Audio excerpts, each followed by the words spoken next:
Hey, everybody. Welcome to episode 501, the Hoopercast Movie Hour. Hope you enjoyed our review of Hooper for the 500th episode. And I know what you're thinking. Connor, what is up with this green shirt? Why are you wearing it so much? And my answer is, how do you know I'm wearing a green shirt? If you're listening, that is. If you're watching, it's very obvious I'm wearing a green shirt. It's the same green shirt that I wore the last time you saw me. But is it the same evening last time you saw me? That certainly looks like the same towel in the background. Certainly looks pretty much the same evening. What's going on, Connor? That's almost like you pre-recorded all these intros and outros in the same evening just to save time and unburden yourself from tedious work that you're not paid for. Nah.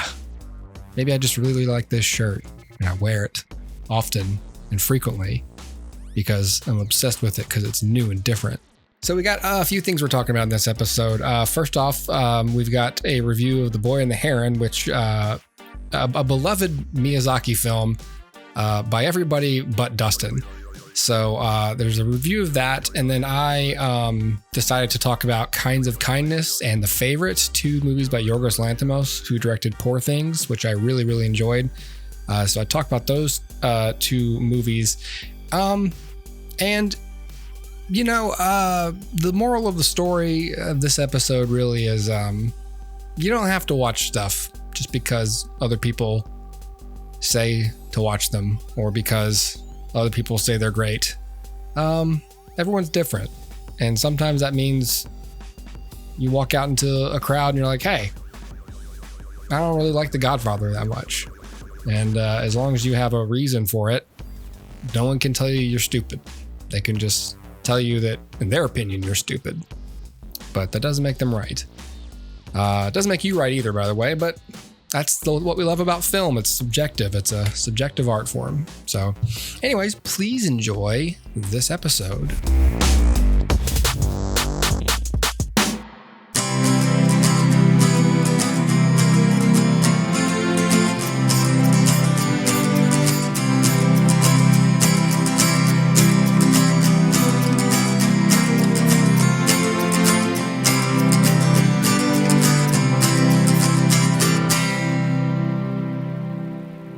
All right, I want to hear about The Boy and the Heron.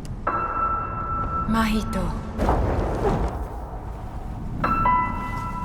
So, you made it. Mother! Have a seat. It's this way, Mahito. A lot of strange things happen in this place. Join us. I just hope he stays safe. Save me. Save me, Mahito! What exactly are you? Your mother. She's awaiting your rescue. I'll be your guide. What is this place? This world is filled with the dead. I know it's a lie, but I have to see. I'm looking for someone. Let's go. We must protect this world ourselves. Go back! Now!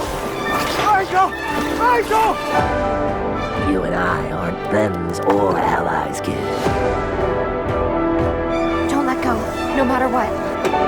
Ready?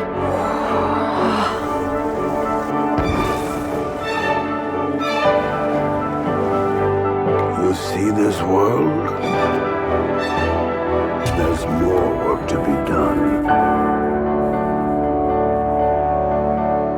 A gray heron once told me that all gray herons are liars. So is that the truth or a lie? A lie. Truth. That would have to be a lie too. So, The Boy and the Heron. This is going to be a quicker review, I believe, because I don't feel like I have a whole lot to say about The Boy and the Heron. And I feel like most people who are interested in this have already seen it and, you know, they know about it. For me, The Boy and the Heron has been on my list for a while because I heard such great things about it. This is being billed as the last Miyazaki film, and the sort of the culmination of his filmmaking career. The Boy and the Heron is about a young boy and a heron. And I was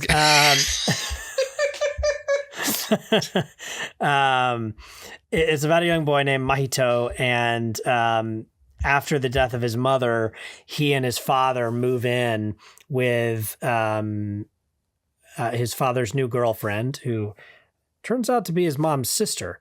oh, Okay.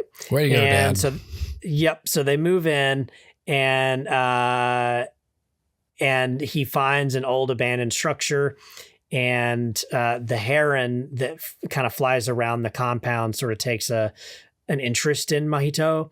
And as it turns out, the heron, like, eventually, like an old man, like a Danny DeVito looking old man, comes out of the heron's mouth, and it turns Ooh. out he's just like an old man in a heron costume or Oh. something. I don't know. It's one of those weird Miyazaki. I see it now on the visuals. poster. I'm looking at the poster and I'm seeing now. Yeah. Okay. And he's voiced by Robert Pattinson in the dub, which is weird. Okay.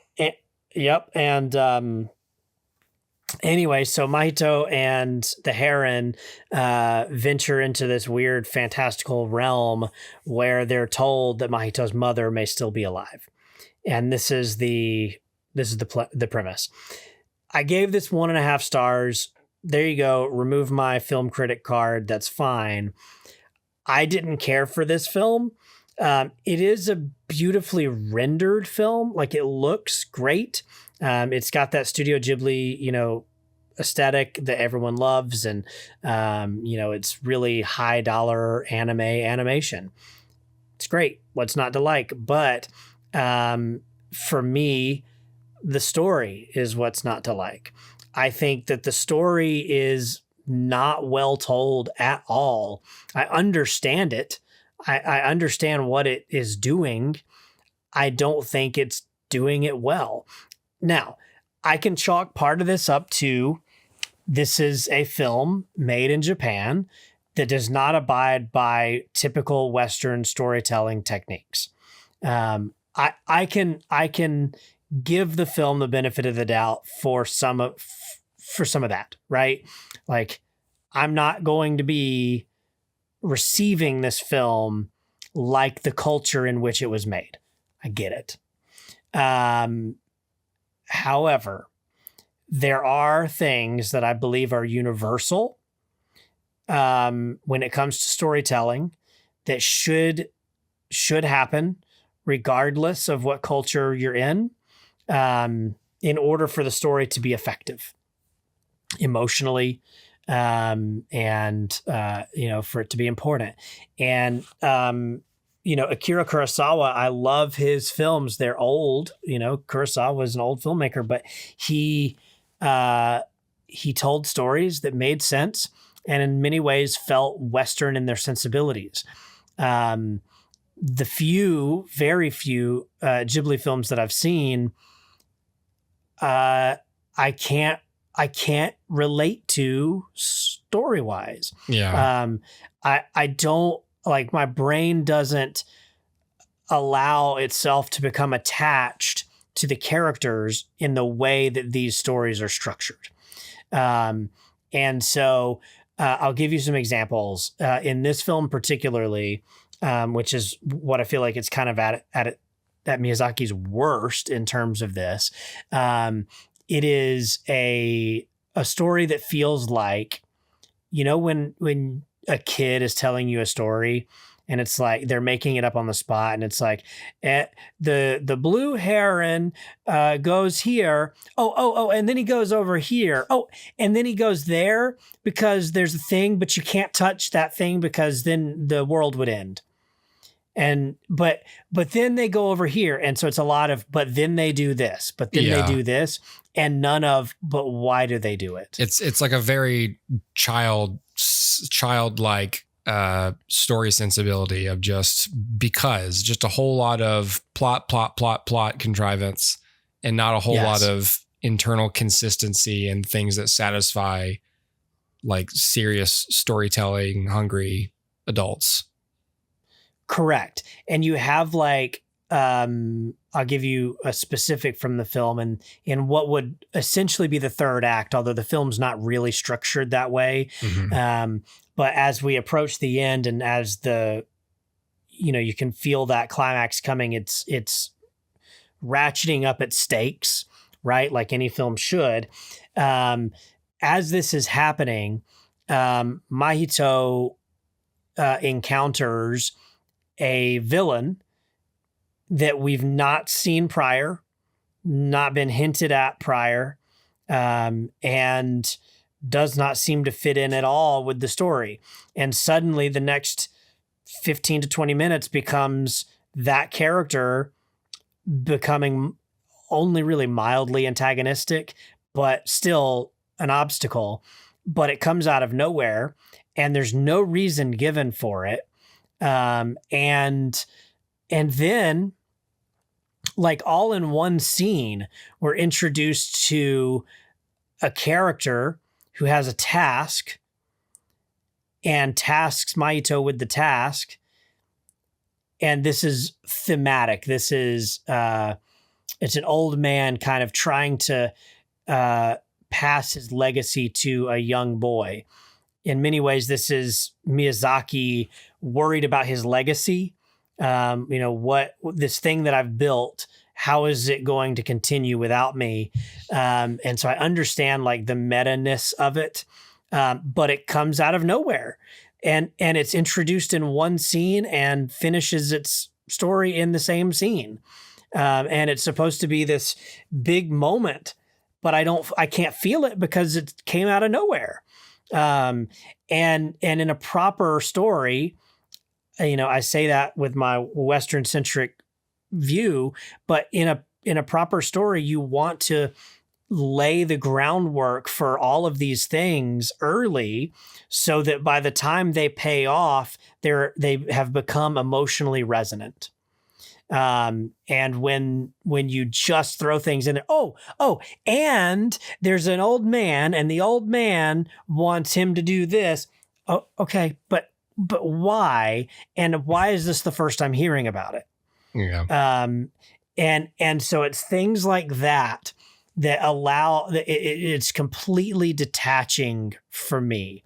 I can't like allow myself to be invested anymore. So again, I can chalk some of it up to a difference in culture, but not all of it. There are storytelling things that are always true.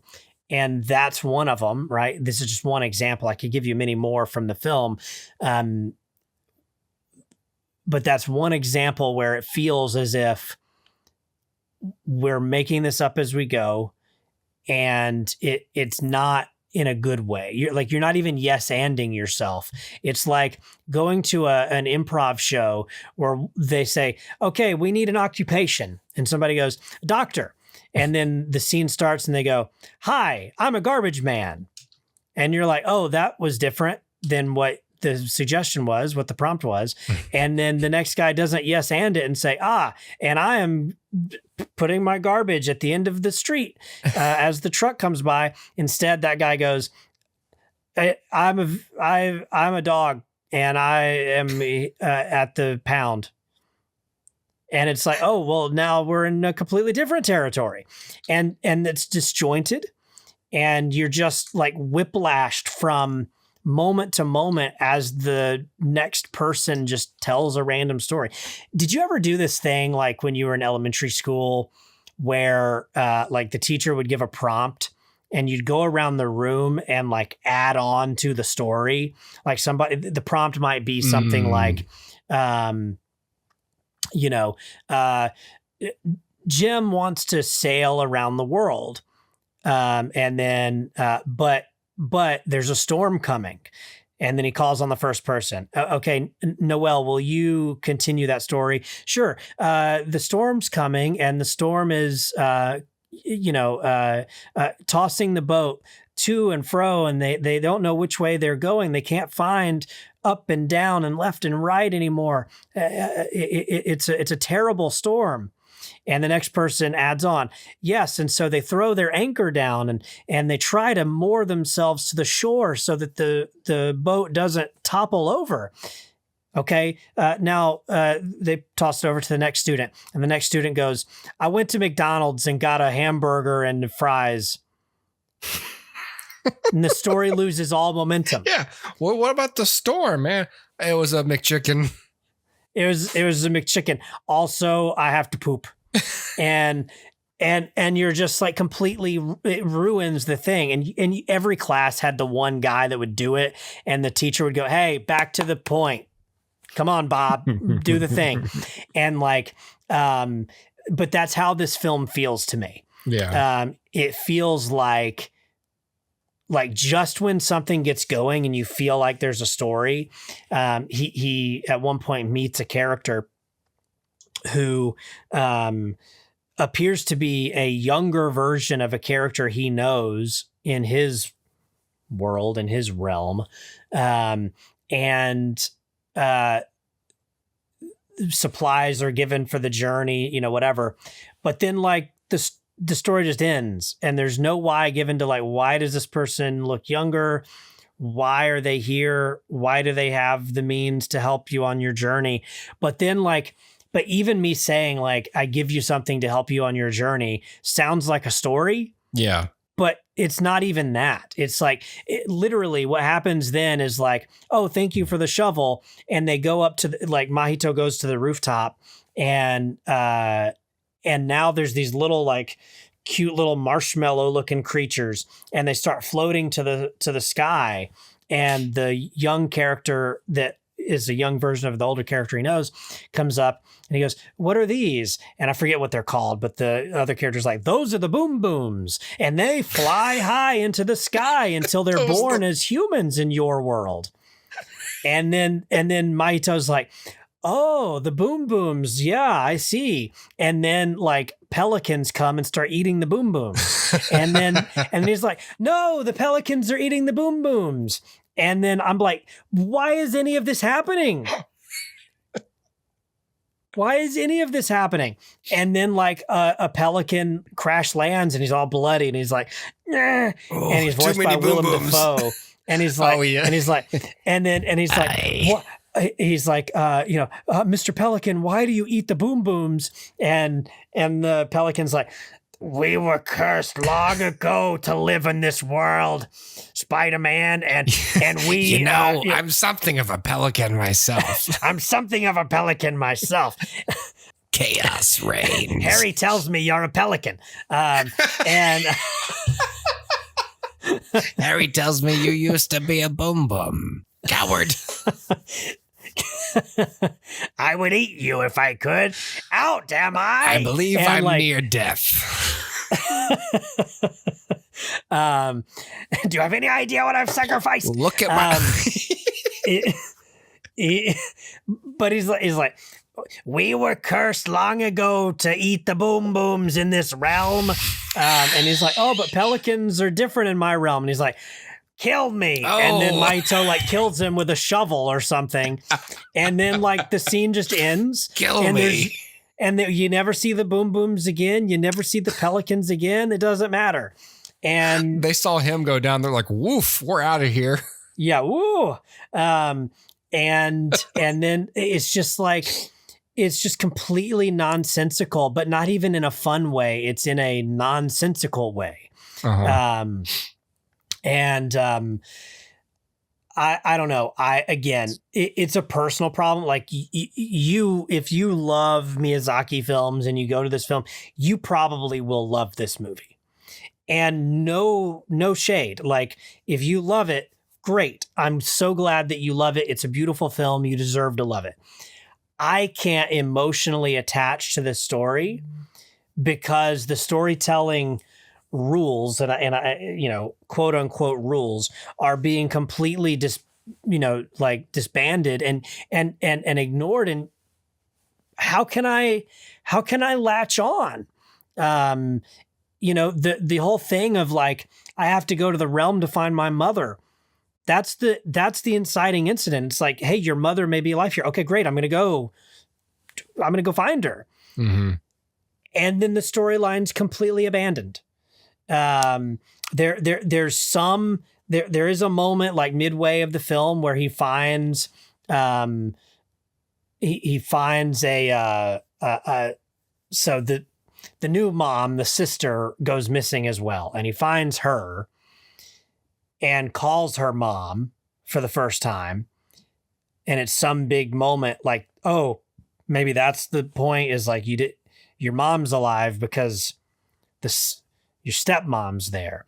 But it doesn't hit, like that moment doesn't hit. Uh-huh. And it's undercut by the fact that there's also a younger version of his mom there. And he's palling around with his mom. And so he's like, he calls the stepmom mom and then goes to hang out with his young mom. And I'm like, I don't understand. Like, why does this... Anyway, do they boom boom? They do not. It's not Back to the Future, but they. Okay. Your image got stuck for a second and frozen, just looking at me with judgment, and I was like, "Oh, how I'm sorry. dare you? This is not funny, Hooper." I don't have time for your Oedipus jokes. I don't know, man. If you love it, I hope you do, but I don't. And if you asked me if the random person on the street corner goes, the random pelican on the street corner goes, hey, should I watch The Boy and the Heron? I would tell him, you shouldn't. Go find something else to watch instead, Mr. Pelican. Also, holy shit, a talking pelican. Whoa, you sound just like Willem Dafoe. I know where you live, and I'll be there eventually. You started to veer into Roz from Monsters Inc. I territory. know. I told you I'm not nothing original. I'm always watching you, Wazowski. Always watching, Wazowski. Watching. Always watching. Hey, did you break your wings? Yes, I broke my wings. Kill me. Kill me, Wazowski. Don't tell Harry. That's what he said. All right, well, Mr. Pelican, are you all right? Don't tell Harry. Godspeed, Spider-Man. He just puts his own face in a puddle. I'll do it myself. Yeah, I think Let die the woman you love, or suffer, or the, suffer pelicans. the little children. Yeah. Suffer the boom booms.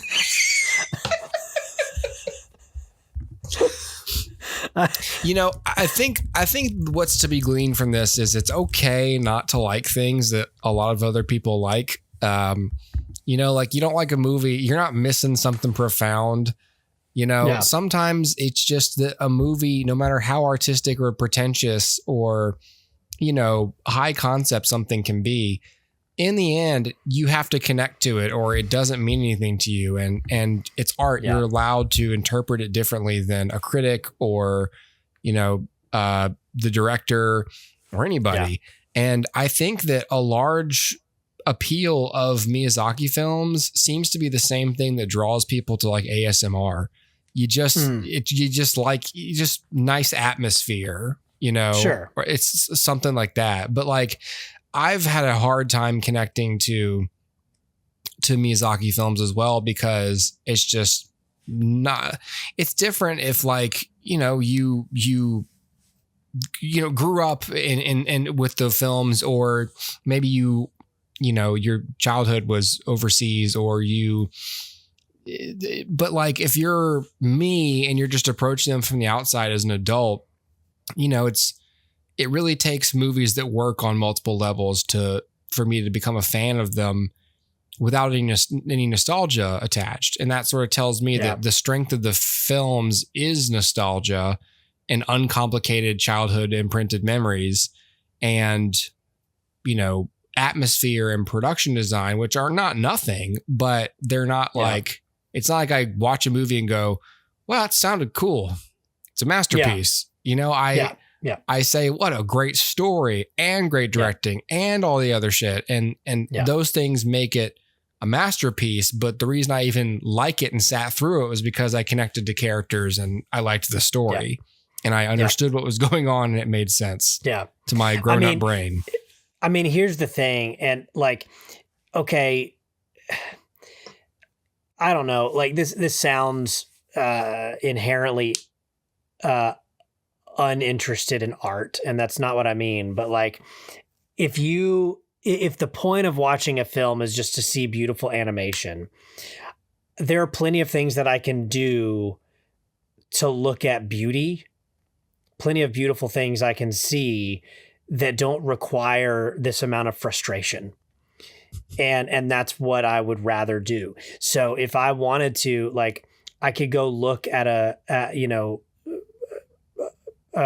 Vermeer and say, like, this is a beautiful painting, and be done with it in a few minutes, rather than sitting for 2 hours and saying, I'm so frustrated at the story, but it is pretty. Yeah. That's an inherently worse experience. So that's where I'm at. And also I looked it up. They're called the Wara Wara. Oh, okay. Boom Boom's cooler. Boom Boom's cooler. You know, that's the thing. Like, you look at something that's good looking, but that you don't connect to at all. And it's a part of what's frustrating, I think, is, well, somebody knew what they were doing. Somebody here catered to my taste. Like, sure, I think this is beautiful. So someone here knows how to please me.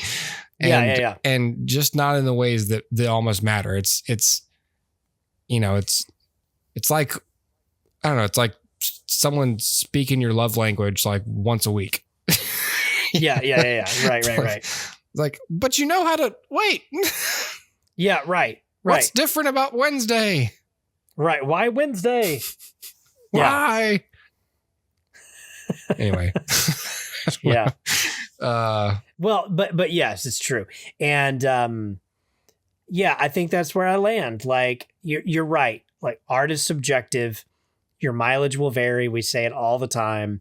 For me, for you, it seems Miyazaki's tough. And not all Japanese cinema is, but Miyazaki's tough.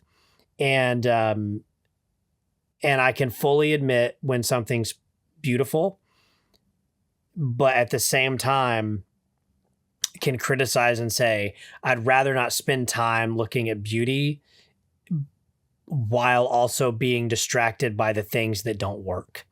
And so there's that. Like, I'm not going to rewatch this movie. I have no interest in ever seeing this again. And that sucks, because you say on paper, hey, a film starring Christian Bale and Willem Dafoe, and okay, cool, I'm in. But then, like, I actually watch it and I'm like, oh, no thanks. So there's that. Yeah, I don't know. That's it. I mean, there you go. Yeah. I want to add to the discussion that at least my interpretation of my takeaway from your Boy and the Heron review. Okay. Did you watch Boy and the Heron? No. Oh, God, no. Okay. Okay. So I don't want to say God, no. I'm not interested. So,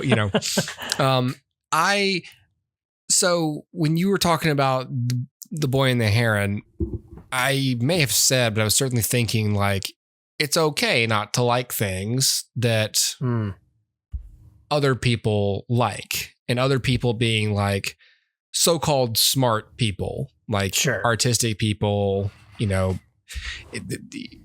at least I carry a certain amount of like whatever feelings about if I don't end up liking a movie that is widely liked, like I sort of think like The Godfather is just okay. Like, I'm not, whatever, stuff like that.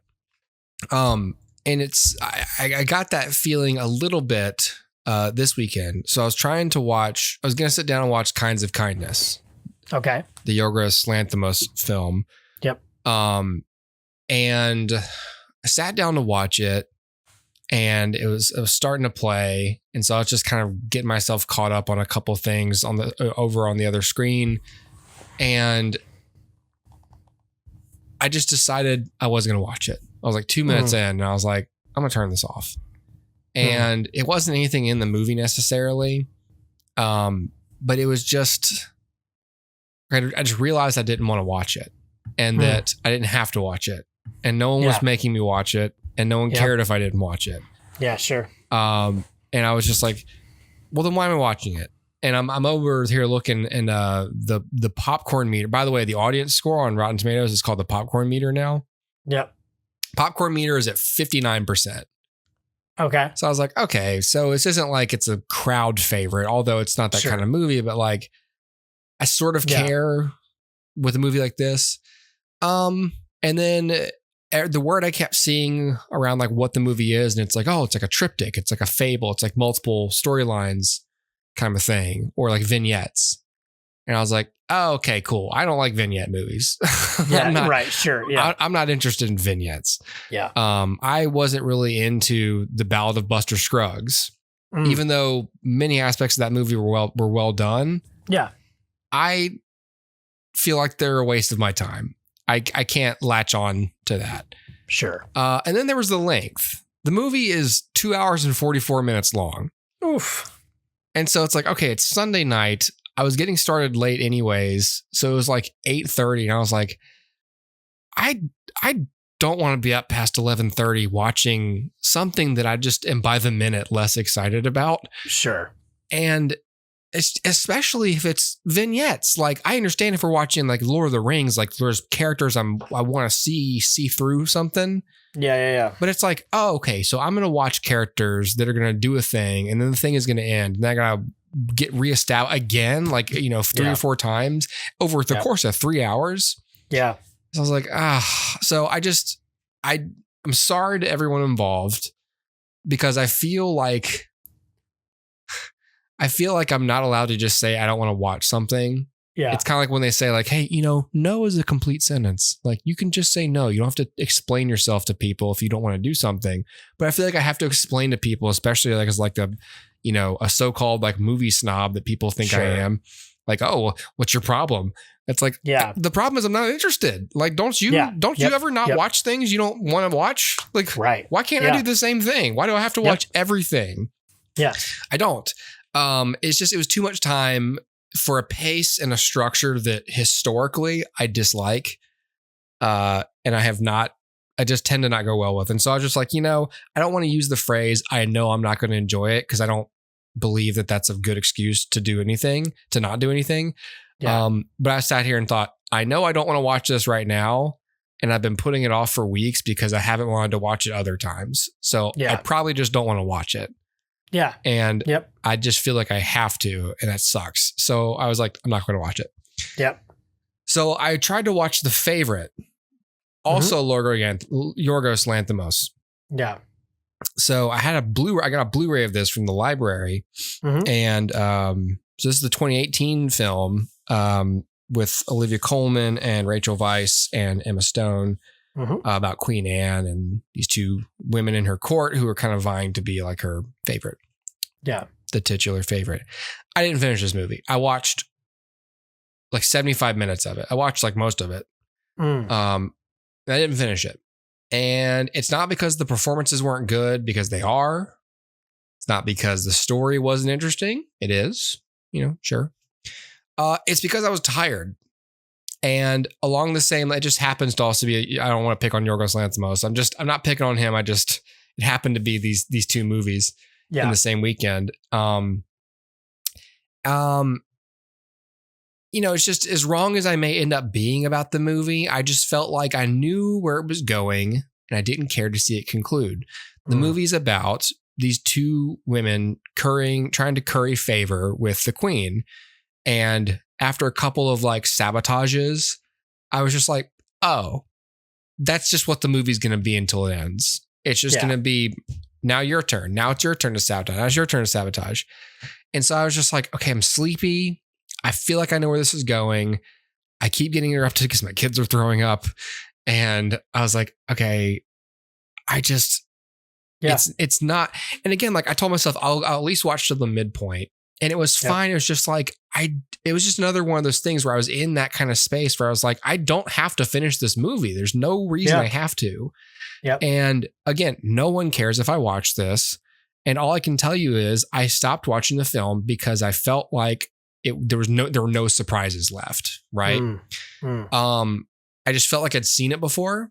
Sure. I suspected the film would end, as arty movies tend to do, in an unsatisfying and ambiguous way. Yeah. And after reading the ending online, I was right. So with both of these movies, you know, your mileage may vary. I obviously didn't even watch enough of The Kinds of Kindness to even qualify as having watched it. But it appears I may not enjoy most of Yorgos Lanthimos' films, and I just really happen to love Poor Things. Yeah. But it's okay not to like things. It's okay to stop watching things.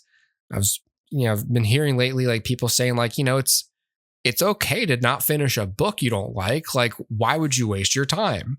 Yeah. And I think that it's different with movies because like usually it's like if you start a movie and you watch half of it, you don't really have time to stop it and watch a new one. So it can feel more like a wasted evening if you don't see it through. Yep. But I've sat through movies that I just was dying for them to end all the time. And that's a wasted movie. Yep. After this movie, I read more of the book I was reading, and I was like, sure. And then when I finished doing that, I was like, it's a better use of my time. Hey, I still read some book tonight, so it doesn't feel like a waste, you know? Yeah. I don't know. It was just one of those things, like, you know, and it made me think of The Boy and the Heron. It's like, we should stop movies midway through more often because I kept thinking like, what is it? Is the problem me? Is it the way? And it's just like, I don't know. I feel like a movie that you enjoy keeps your attention. Yes. I mean, I was, you know, I don't know when this episode's coming out, but like I was watching Sound of Metal, and Sound of Metal, it keeps my attention every single second. Sure. And it's not like a super tense movie. It just is good filmmaking. It's well paced, and I am interested in what's going on, and I don't feel like I know how it's going to end. Sure. And so it's like, and I kept thinking like, am I being unfair to these movies? And I kept thinking, no, because movies I like they don't ever feel slow, ever. They don't feel slow. They may have a leisurely pace, but they don't feel boring and they don't feel conventional. Yeah. Even on a rewatch. And so I keep thinking like, no, I'm not being unfair.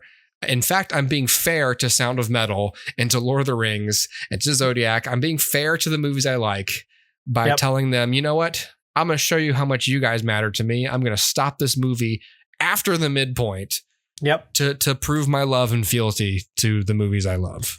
Correct. And then I did, and my movies and I had a big orgy. It was beautiful. So there's two thoughts that come to mind. First, one, what the fuck? No, I'm just ignoring that. First,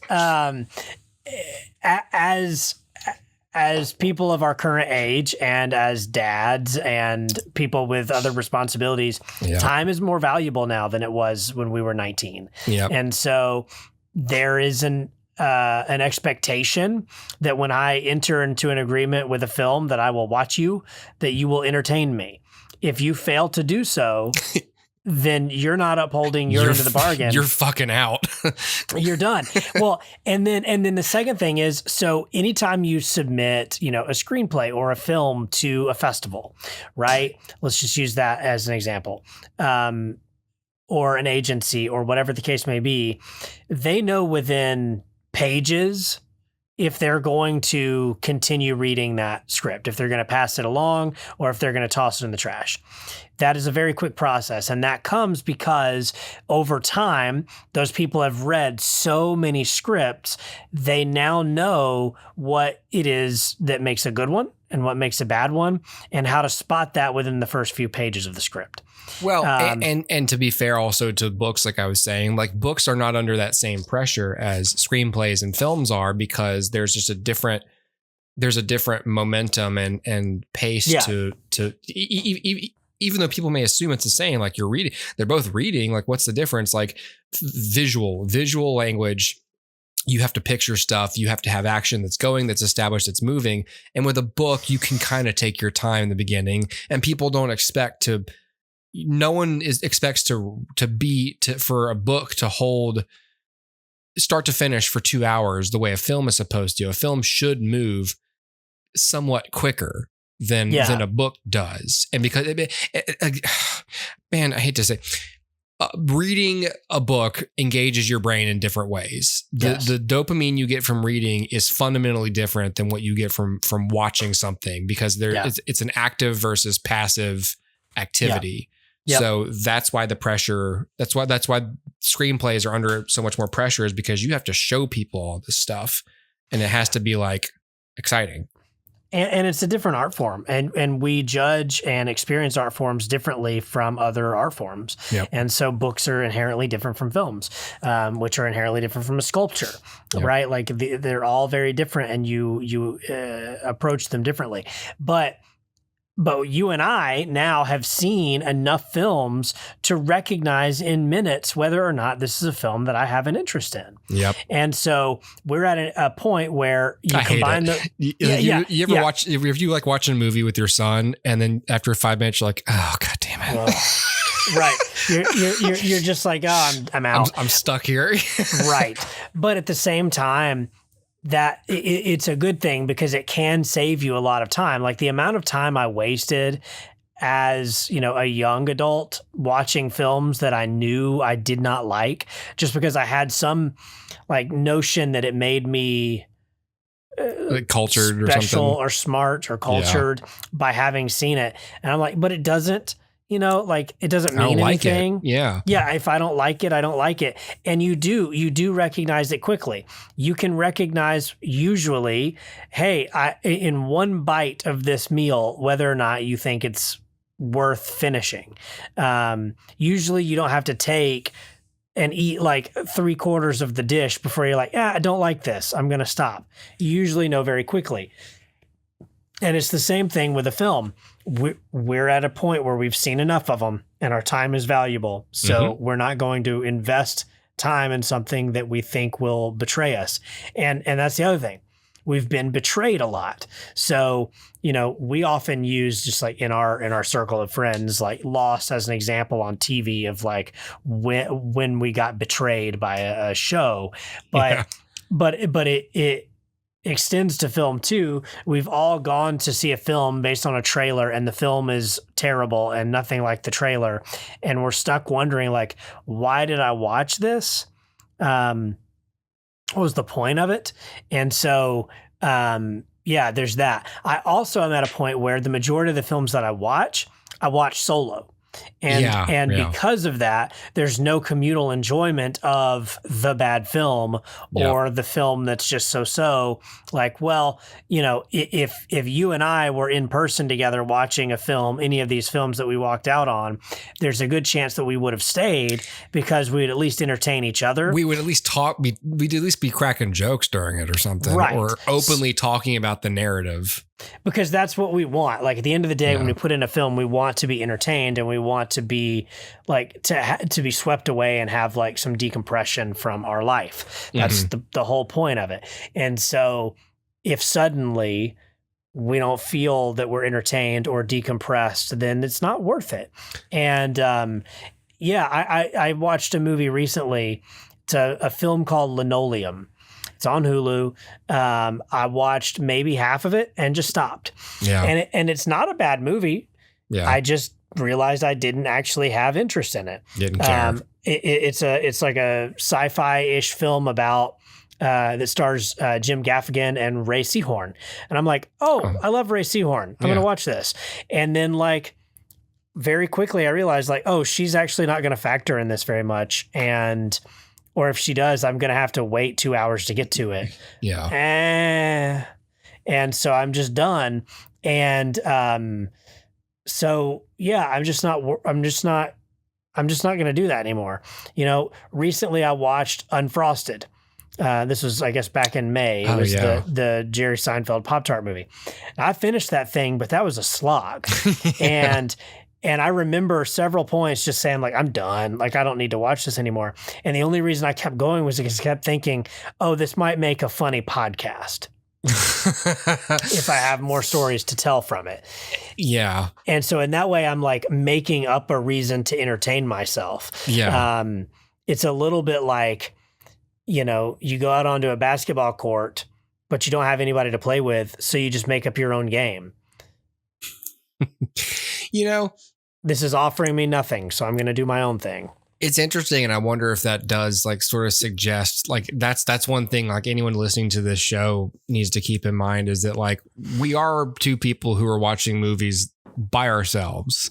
Yeah, right. You know, and it's obviously like, I mean, it's really in the subtext, but like it's right there in every episode. Like the fact that we never say, "Hey, I watched it with like my wife, so it was you know, it was fun, but not like, you know, it was just okay." Like, yeah, we never have to do that caveat of like, I enjoyed it, but I don't think it was the movie I enjoyed. You know, like it's, yeah, she enjoyed it, so I enjoyed it. Yeah, right. It was, yeah, right. Yeah. I've several times on this show, I've talked about how Tara and I would watch the Oscars together. And I would always say, I'm not interested in the Oscars, but we both have a background in live television. And so it's fun for us to watch the Oscars. Yeah. Just to critique it. The production as a production. Yeah. You know, not necessarily caring about the awards, but just more like, oh, we're aware of the content. So it makes it better than if we were to watch the Tonys or something. Yeah. Or the Grammys. Yeah. Or the CMAs. Yeah. Or C-SPAN. You sit there and they're just talking about a bill and you're like, geez, cut away to the audience some, why don't you? Shit. That's enough about this bill. The sound is good, I suppose, in that there's one microphone and it's working. Yeah, right. Lordy, though. Let's get a crank. Can we do a drone over the dais? You know, you're critiquing the news story like a film. Why so much exposition? Yeah, it's like, come on. Where's the inciting incident here? Yeah, what made this all occur? Anyway, so yeah, but like you're right. Like the communal experience is a big part, and again, totally different from books. You can't enjoy a book with a group of people. A book is a solitary experience. And so it's very much up to how you see the text and how you are. But a film is meant to be enjoyed by a group of people, but even a solo person, it is a fundamentally different experience because you are completely at the whims of your own attention and your own reaction to the movie. And movies get a big leg up by even two people watching them who feel at liberty to talk and, you know, laugh together. And, you know, one of the my best, case, you know, joke. I think we've talked about this before. One of the best cinema experiences ever was when we all went to see Rambo. Yeah, so good. It's not anywhere near any of my favorite movie lists ever. No. Like it's way on down that list, but it's such a good movie going experience because we were the only people in the theater and it was us and we were cracking jokes the whole time. We were entertaining that movie ourselves. And that movie at the time may have been the most shockingly violent film I'd ever seen. Yeah, sure. And so I spent a whole lot of the movie just going, whoa! He shot that guy into pulp. You know, it's just like, watching him cut people in half with a machine gun, right? A minigun. Disemboweled that guy, and you know the guts spill out on the shoes, and we're all like, oh yeah, whoa! It was like watching wrestling. Yeah, you know. Yeah, I'd hate to be stuck with that dry cleaning bill. That's where we'd be at now. Yeah. Just talking about ammunition's probably expensive. Yeah. Can you imagine how many like predators will visit their guts after all this? Or something like HR is not going to be happy about that. Yeah, like can you imagine the smell? Yeah, right. Yeah. When's the last time he showered? Yeah. Even if he gets away, that's infected. Right. He's going to lose that arm. Yep. You may as well kill him. See, this is why you always carry a first aid kit.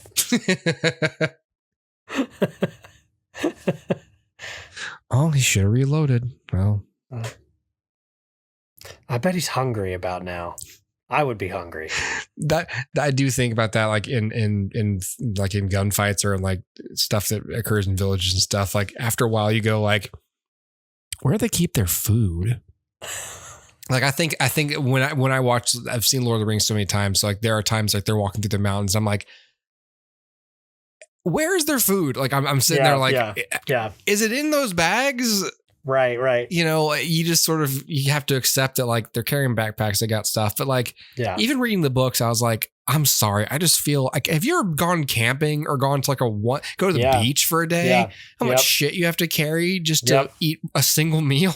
Yes. Yep. And it's like, that's for you, that's for 3 people. Like, can you imagine like walking? It's like, hey, it's going to take us like several months to get to Mordor. You know, it's like, okay, that's like a lot of Yeti coolers full of food and supplies. Right. You know? Yep. And clothes. For sure. Yeah. Yeah, I'll forget about clothes. Toilet paper. What are you going to wash them? Right. And I imagine like they hunt and forage a lot, but like, I don't know. It's just that's something I think about. Yeah. Just do hobbits have to poop?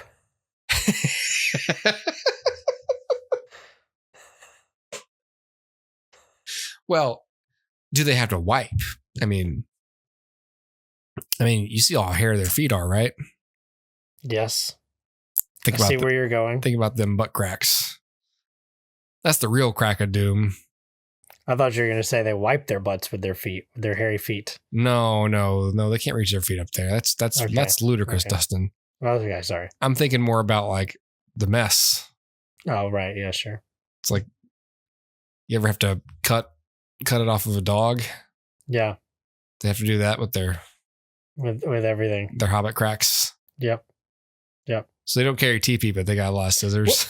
Well, I think it was Kellen who sent me something a little while ago that was like, you know, like in the film, you know where I'm going with this? I already love this sentence. Just you know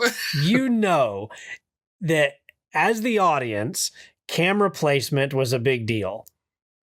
But in the context of the world, Sam and Frodo didn't have camera placement to obscure their view up Gollum's loincloth. Oh. So they saw some stuff. Tired of looking at his balls. Tired of looking at, gosh, the dumb pale butt. I have to see it again. Gollum, can you tell us where to go and then walk behind us? Oh, Gollum, you smell. Gosh, Smeagol. Jeez, go stand in that waterfall for about 5 minutes. Could you sew your loincloth into like a seam under there? Or does it have to just be this open flap? Better yet, I think we have a change of clothes. Can you just wear one of our... We'll give you clothes. Please. Here, just have this. Yeah. Please cover up. Sam, do you have one of those potato sacks? Just stick them in that. Cut holes for the arms and the legs. I want to see the 80s trying on clothes at the department store montage with Gollum. And Frodo and Sam Gollum comes out and he's got like a 3-piece suit with shoulder pads. Yeah. And they're like, He comes back out in a tracksuit and they're like, yeah, that's cool. Sam comes up and gives him. He does like the moonwalk in it a little bit, like, yeah. Sam gives him a sideways baseball cap, and they're like, "Hey, I'm going to the club tonight. Gonna get lucky, meet some ladies." How did we get here? I think we should. What on earth could we possibly have been talking about that led to Gollum trying on clothes? I'm going to find out in the edit, but right now I have no idea. I have no clue how we got there. All right. Well, good night, everybody. Good night, everybody.